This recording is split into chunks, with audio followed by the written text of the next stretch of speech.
Welcome to the Navigating Google Earth video. I have already pre-downloaded the WORMS map data and installed Google Earth.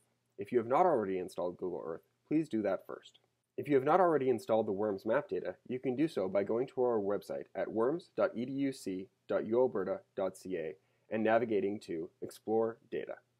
The map data is in my Downloads folder here in the Applications bar.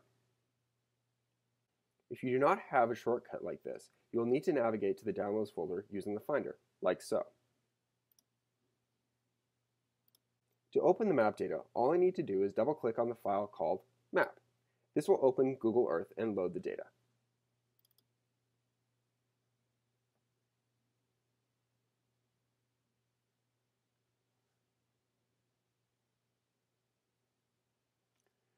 Google Earth provides some navigation tips when you open it. I suggest taking a look at these tips, however, this video will also show you what you need to know. If Google Earth opens and the map data isn't already showing up, you may need to double-click on the map again. This will load the data and focus the map on Alberta. What we see here is all the recorded sightings of worms in Alberta. Your map will look slightly different as the map updates every time new data is entered by students in Alberta schools. To zoom in and out in Google Maps, you can use the zoom bar on the right-hand side here,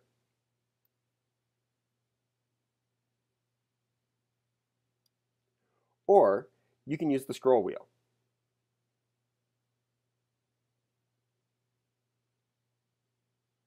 This will zoom the map and let you take a closer look at sightings. You can also look at the kind of terrain that the sightings are being found in and what kinds of human disturbances may be nearby. To move around on the map, you can click and drag to pull the map around.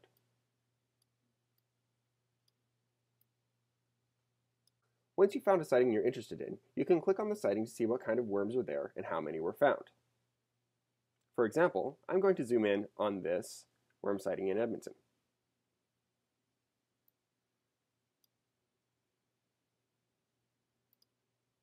So in the case of this sighting, 2 worms were found.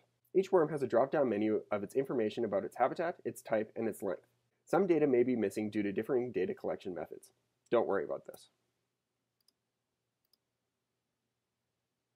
On the lower left-hand side of the Google Earth window is the kinds of overlays that we can put onto the map. For example, roads might be an important human disturbance to consider when looking at where worms are. You can click on the check mark beside roads, and this will bring up all the roads on the map. As you zoom in, you will get a greater detail of smaller modes that may be present on the map. For example, in northern Alberta.